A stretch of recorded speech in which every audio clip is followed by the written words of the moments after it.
But as for this game, 2-0 it finished, 2 goals scored, no goals conceded.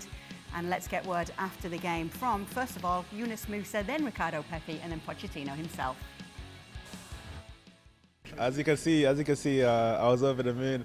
I think I sprinted the fastest sprint in the game, man. It was amazing. I haven't scored in a long time, and to score my first goal with the US, it felt amazing, man. So I'm just grateful for always getting the opportunity to play here and finally being able to score. I think great, man. To be honest, first game under the head coach, so very important to get the win, and we keep moving forward. Obviously, you're no stranger to scoring goals for the national team, but this one has a bit of history attached to it, being a win in Mauricio's first match. How did that moment feel for you? Amazing, to be honest. I have family in Stats, family and friends, and so doing it in Austin, in my home state, always feels special.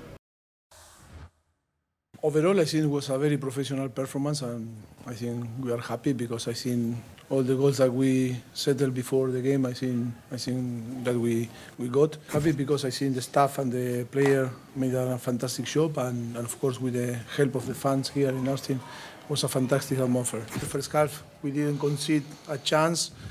It was difficult to remember some action that the entry on the last third from them. We didn't concede nothing. We create some chances.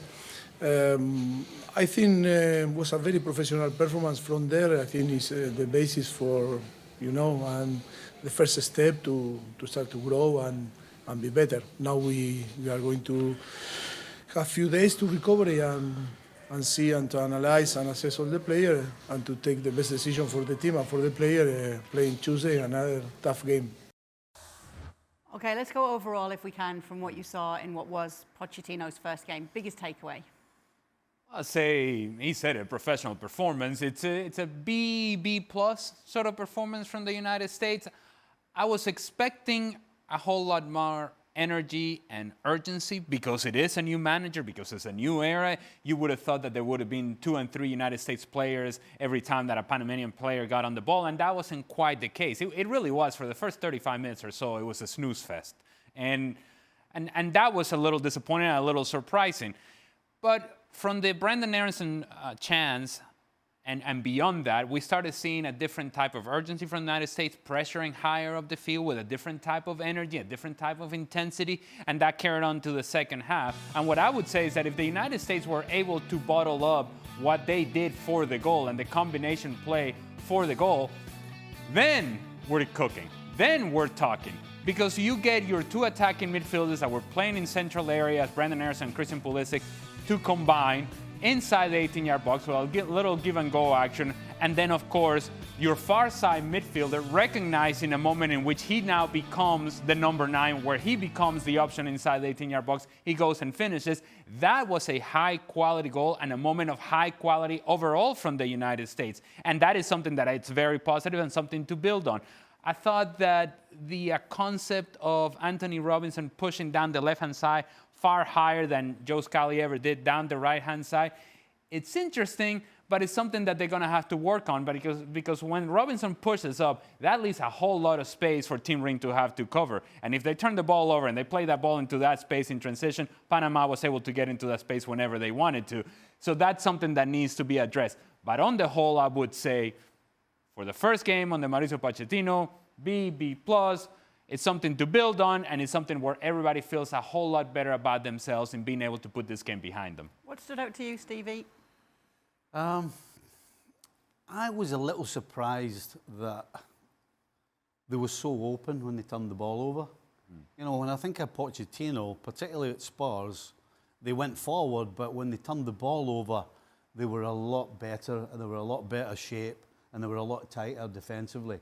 In the second half, when they were a little further forward, when it broke down, we just showed you the opportunities that Panama squandered. Let's be honest, they squandered them. Christian Pulisic and Brandon Aronson are combining on the other side, on the left-hand side of the 18-yard box. So then I have to be the option. And you could see that there was a thought process and a reaction by Yunus Musa saying, if I sprint here, I'm going to get ahead of the defender. And if I get ahead of the defender, then I have a tap-in and an opportunity for a goal. So the instinct to go and attack the ball inside the 18-yard box is something that is I think, something encouraging for Yunus Musa. It's important for him to have something positive happen. Hasn't been playing all that much for Milan. And the fact that he's on the field, he scores a goal, you see it in the smile. He's excited.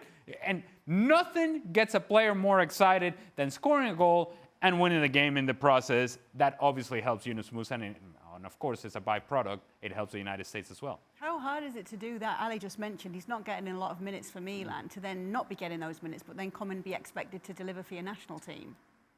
Well, there's nothing better than standing in front of your home crowd, listening to your anthem to get you going and get you focused. And if nothing else, he was absolutely focused. And I would suggest what I was talking about earlier about when the ball's turned over defensively. If you've got a guy like Musa who's being asked to be in a wide position, he automatically will come back inside. And so that makes you solid. So maybe that's what the thought is. Maybe it's just a case of getting some more games under, not just Musa, but the team in particular, and iron all these little problems out. The other thing I would say, though, is it'll be interesting to see what happens with this team and who steps forward and takes over from Pulisic. Because we just showed again, the goal and the chance that Sargent had comes from Pulisic in a wide area. So who's going to step up and be the man to produce either assists or score the goals? Because Christian Pulisic has left the camp for load management, a phrase that you weren't too happy about. Load management? Well, what's that? How did you describe it? He's tired. He's having a rest. He's having a rest. So no Christian Pulisic against Mexico. We'll get to that in a moment. I want to get, though, to the striker position because we saw Josh Sargent. He gets his chance, doesn't take it. The same cannot be said about Joe Sargent, or the same cannot be said even about a guy like Folarin Balogun, who throws his body around, does some linked play, but scoring the goals with consistency is what is going to keep you on the field. And Joe Sargent had a real opportunity, a really good opportunity. It's one that he just has to put on target. At the very least, has to put on target, has to force a save. He does not. And so when it comes to comparing the performances, Joe Sargent will say, well, it's different starting than it is coming off the bench. Ricardo Pepi is playing against tired guys. But in the end, when it comes to making decisions, I don't think that plays much of a part because the lasting image of this game would be Ricardo Pepi score. Joe Sargent did not. So with those things taken into consideration that Ali's just said, who is making the impression then? Because this is obviously their chance to stake that claim for the new coach in a game. But then Ali's saying the things to consider as well. One's against tired players, one's been starting. You know, the coach doesn't really go into those things. Who's tired? Oh, he's not. Yeah. He's not 100%. He's not. Who's produced is what it's all about. When you're picking any team and you have a choice between 1, 2, and 3, you will always take the guy who's produced before anybody else. It really is that clear cut. And the only thing Pochettino will be thinking about is, you know, I brought Josh Sargent in because he was scoring goals. I wanted to see whether he could score goals for us, and he's failed the test. And I've heard a lot of things about Ricardo Pepi, but he comes on, he gets one chance, and he scores a goal. Ali couldn't have laid it out any simpler, because that's how simple it is. When you're choosing between 2 players, 3 players, 4 players, whatever, you have those things that stick in your mind. And what will be in his mind is that Ricardo Pepi scored when he had one opportunity, and Sargent didn't. That's one end of the pitch. At the other end of the pitch, there's going to be questions going into Pochettino coming in as to who the starting goalkeeper is going to be. It's not guys that you're really intimidated by. The competition for Matt Turner is not one that he looks at and say, oh, what am I going to do? This guy's so much better than me, or he's playing a whole lot better than me, or he's playing and I'm not playing. Look, that list of goalkeepers, and we went through it yesterday, a lot of them, well, all of them have to prove something because when they have had their chance, they actually haven't proved that they can be the no doubt number 1. But Matt Turner, as it stands right now, with a double save, with a clean sheet, which is the one thing that you can control as a goalkeeper and the thing that you can hang your hat on and say, hey, I kept it at 0. What else you want me to do? Yeah. That, of course, puts you in the pole position. He's just taken a step up the ladder. Yeah. The other 3 are at the bottom. Okay, well, we'll see if there are any changes. Is that for the bottom? game against That's the bottom. Mexico. Yeah. There's the bottom down there. We know Christian Pulisic will not be in the lineup or the squad against Mexico, obviously because of Stevie. He needs a rest. Load Oh, management. poor lad. Ricardo Pepi unavailable, Weston McKennie, Marlon Fossey and Zach Stefan as well. And so looking ahead to this game, it's obviously going to be difficult. It is in Mexico. There's obviously that history of the US men's national team playing in Mexico. As for Mauricio Pochettino as well, this is his first introduction to this rivalry. There you are, looking at how things turn out. So what are you looking out for? What are your expectations from what you want to see here? This is a great game for Pochettino, in my opinion, because there'll be a period of time where he's finding out what these guys are made of. And there is no better place for an American player to go and play and for the coach and everybody else to find out what they're made of.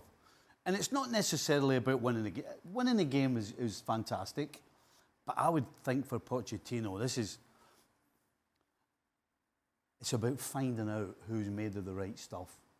And whatever side he puts out there, are they going to be scared? Are they going to accept the challenge? Are they going to grow because of the challenge? And then once they're finished with their talking, because they'll talk a good game, will they actually produce? So this is a great game for me, for Pochettino in particular, because after this game, he will know who's got the stomach for it and who's maybe going to be okay at home, but not quite the same away from home. And to your point, Stevie, and you're absolutely correct, toughness has been questioned about this group. And toughness mentally, toughness physically, and I think this game will test both of those things. And so for Pochettino, it's a really early test for everybody. And say, okay, it's nice against Panama at home. Austin, all right, great crowd. It's all pro-America. Yeah, here we go, USA. And now you got to go in a place in which you haven't had a lot of success. And a Mexican team that has had difficulties with the United States as of late. And so it feels like a big moment for Mexico, but it's a big learning moment for the United States. But more importantly, a big learning moment for Mauricio Pochettino, who, to Stevie's points, will get to see who are the guys that are able to wear the big boy pants when it counts. And look, for the United States, we must remind ourselves that they're not going through a qualification process for the World Cup. And so how many big games do they get to play away from home in preparation for that World Cup? Well, not many. This is one of them. Going away to Mexico without your superstar, without your flag bearer, Christian Pulisic, everybody's thinking, oh my goodness, what's going to happen here? It's a big test of character to see who are the guys that I know that I can count on when things get tough. Some guys will take a step back, other guys will take a leap forward. Now, obviously, we know about the load management with Christian Pulisic, but is this a good game to be letting him rest?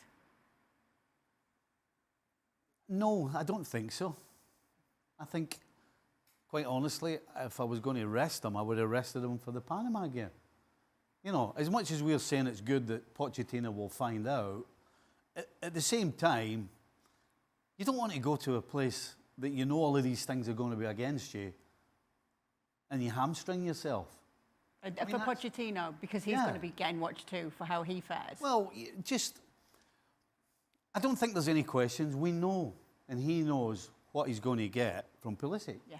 But at the same time, you want to go into a place that you know is going to be tough and give yourself a chance of winning.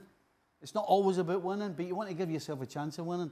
And you want to go in and give some of the other players who don't have quite the experience that Pulisic does, or two or three of the guys around them that don't have quite the same experience.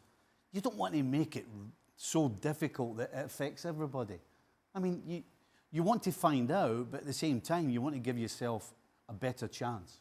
I think it would have been way easier to leave him out of Panama than leave him out of Mexico away. And another thing that has been a problem for this group, we just mentioned mental toughness, physical toughness, leadership. There is a void in leadership and has been a void in leadership in this group. And so when you look at leaders in this team, well, Christian Pulisic, the team captain, has to be one of the leaders. And this would have been an early opportunity for that leadership to be shown. There's no doubt. I mean, clearly no doubt that when Mauricio Pochettino is putting his starting 11 together, it's Christian Pulisic and 10 other players. That that is without question and without rebuttal. And it should be because that's at the level that he's playing. But I think this team needs more from Christian Pulisic than just, can I dribble a guy? Can I score a goal? Can I find a pass? That leadership aspect has to happen as well if this team wants to achieve the things that they want to do. And so what better place to showcase that leadership than away at Mexico? I think it's an opportunity wasted in the sense that the early period of the Mauricio Pochettino era, where you start figuring out not only the guys that we say are going to take a leap forward, but also the leadership aspect of this team. Where is it coming from, and who is indeed the leader of this team? When things get tough, who indeed does this team lean on to make the plays when need be?